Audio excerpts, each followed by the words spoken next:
Oh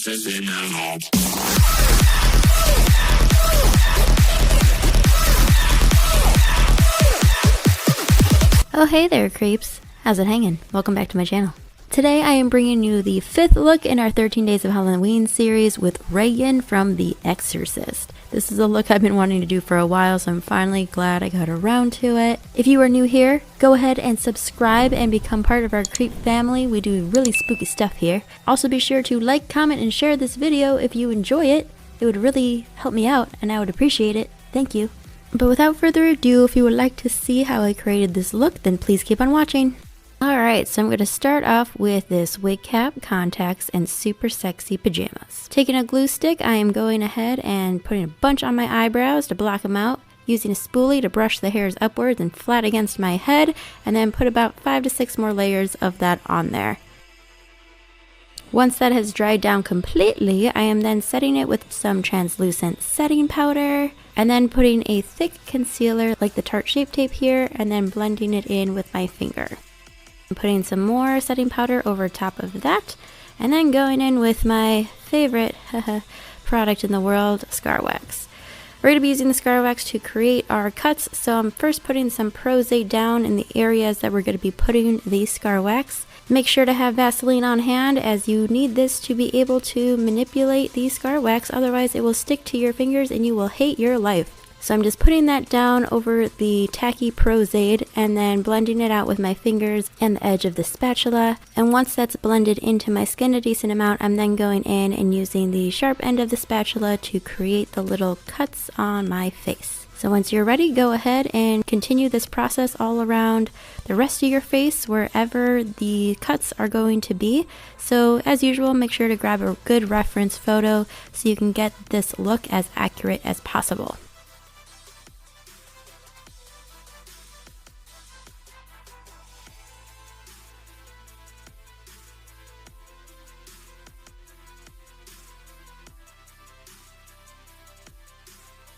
When you're done, go ahead and set all of that with some translucent setting powder. This will help take away the shininess from the Vaseline.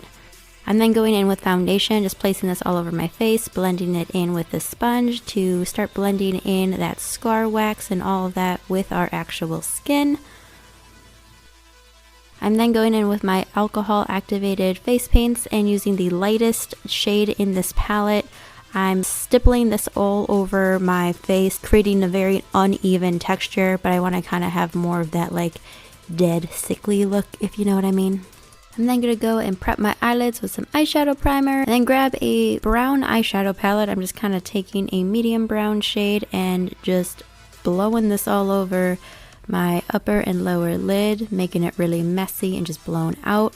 Then grabbing a slightly darker brown shade, I'm placing this kind of in the crease and then pulling upwards to kind of create these little lines.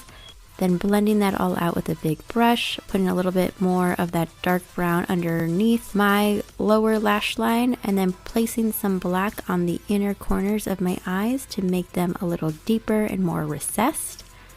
Then we got to get rid of the color on our lips, so we're going back in with that alcohol activated face paint color that we did all over our face.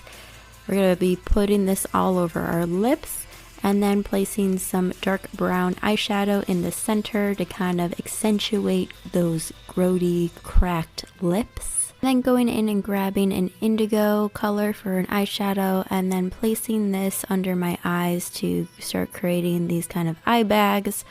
You know, since we're possessed and all, we don't really get much sleep nowadays. I'm then taking this blue and red color in my alcohol activated face paints and using a stippling sponge to stipple both of these colors just around my face.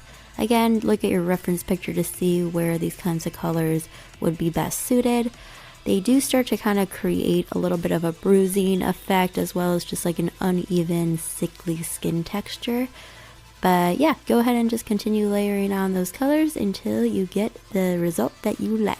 Then I'm going in with the dark red color in my alcohol face paints and using this to put it inside of all of my cuts to start bringing them to life. So go ahead and do this all around the face.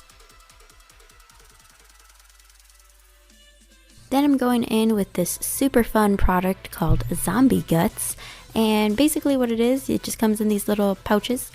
And you go ahead and you can put this in, if you're like making a zombie, you can put it in the wounds and it makes it all goopy and gross. In this case, we're going to use it to create our vomit. So I'm placing this directly onto my mouth, letting it drip down. I'm starting to notice that very quickly that it was kind of hard to control. So I decided to put it in a container and apply it with a brush. So I'm actually mixing in a little bit of brown eyeshadow into this mixture, and you can see here it creates a darker green, more of that pea soup green that we're looking for anyway. So I'm using my spatula to place this onto my mouth, letting it drip down. Try not to get it inside of your mouth, it tastes nasty. The thing to know with this product though is that it will not dry down. It will stay goopy and wet and runny till the end of time basically. So don't expect this to dry down, which is why I'm also kind of just like pushing it into the skin and not just letting it freely fall around my face completely, just to give it a little bit of direction. So because of this, I also decided to go in with my alcohol face paints again, and using the olive green color in this palette, I'm stippling this down my throat and around my mouth just to get more color payoff that isn't going to move and run down everywhere. So I'm just pushing this down, placing it on my skin and blending it in with the zombie guts a little bit until I'm happy with it. Make sure to get all this goopy mess all over the front of your beautiful nightgown as well. And then that's it, you guys. You are now Reagan from The Exorcist. I decided to undergo an eye contact change here. As you can see, the green eyes were just not cutting it for me. These were way spookier. But alas, thank you guys for joining me in this video. I hope you liked it. Have a wonderful and spooky day, and I will catch you in the next video. Mwah!